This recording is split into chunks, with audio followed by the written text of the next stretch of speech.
let's do some teamwork operating stuff. Because from what I understand, with one of the interviews that or one of the town halls that we've previously had with Michael Swagner, he said that I think with Score One, there will be single player missions, and Hmm. then there will be multiplayer missions as well. Well, Score Tier One, sorry. There will be single player and there will be multiplayer. You as an individual with your fleet, you can take part in the multiplayer missions, but there's still going to be a multiplayer aspect to those missions and so on, and that's where teamwork's going to come in and things like that as well for the future, basically, of Star Atlas. Um, so it's going to take like a big amount of effort from the guilds to interact with their players and so on. And I understand like it's like with other games, like their guilds may come across to this and so on, and then they'll have like a whole teamwork system as well and everything like that.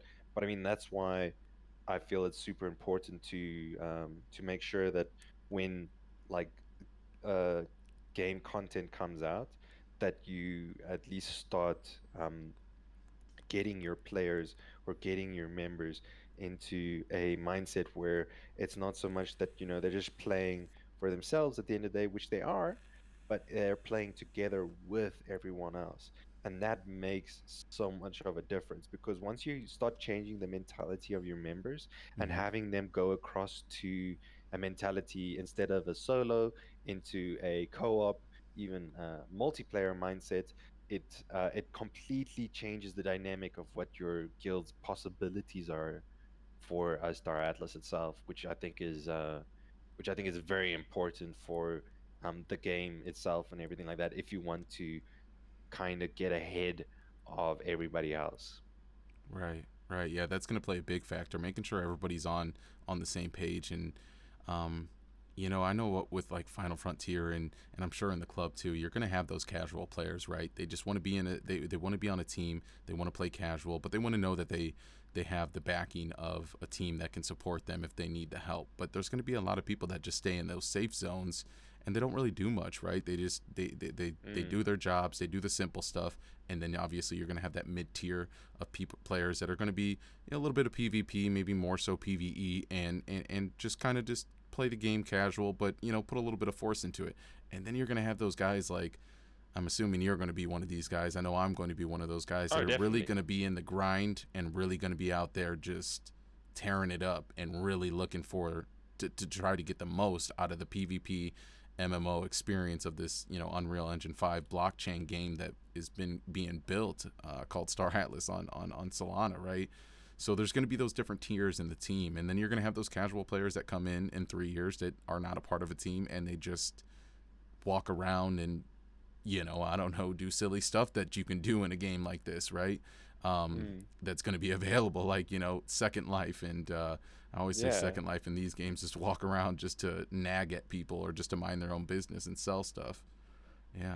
No, but I think I mean, that's gonna be a luxury that's gonna be offered Mm-hmm. because like guilds like the Final Frontier and even like the club, like with what we're doing to be the pioneers for the future of future members, that they Right. can have the luxury of like just screwing around or whatever they want to do within like the metaverse itself, because we've come in and we've already established a system basically at the end of the Right. day. And I was talking with someone else the other day about like how with the red zones and things like that, we may not like basically in a sense bombard one another, but it may like basically convert into a Wild West kind of environment.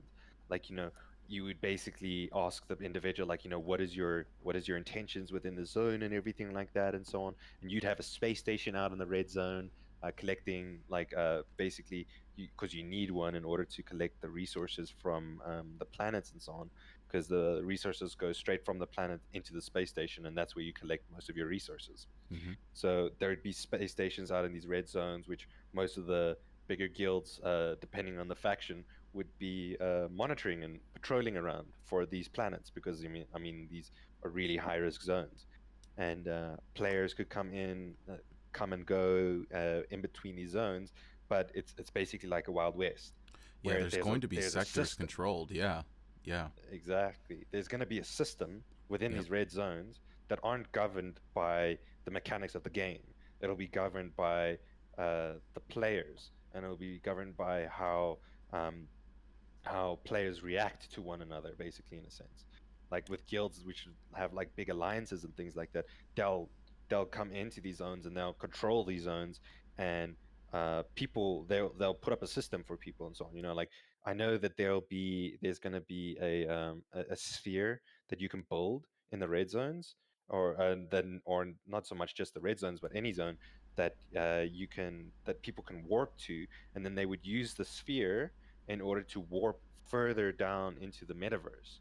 But in order to do that, it would cost a fee, and that fee goes into the guild and so on and so forth. But it's literally going to be like a whole Wild West thing. And I think that's such a cool thing to actually think about, like how all these guilds are going to be able to control some of these sectors and things like that, and be able to have a sense, have a moral sense of order within these zones.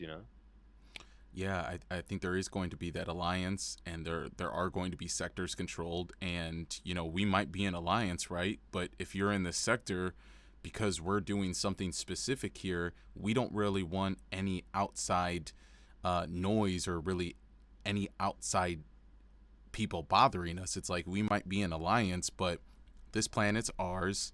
We don't want you on this planet, and it's not a we want to turn this into a fight, or we want to turn this into a war, but this is our planet. We don't want to do any trades from this planet. This is ours. We found it. And you know what I mean? You're gonna have things like Hmm. that. Like, yeah, I really think so. There's gonna be checks and balances that have to be put into play, and agreements Oh, that for have to sure. be agreed upon. You know what I mean? Between the alliances. We might Mm. be in alliance for trade. We might be in alliance for goods, ships, whatever the case may be. But there still is that, you got to have that handshake in between, that firm handshake, and that respect, and know that you might own this, we might own this, and we're not sharing this piece of the pie. So it's going to be really cool to see how all these things intertwine, and how everybody just kind of works this whole system. And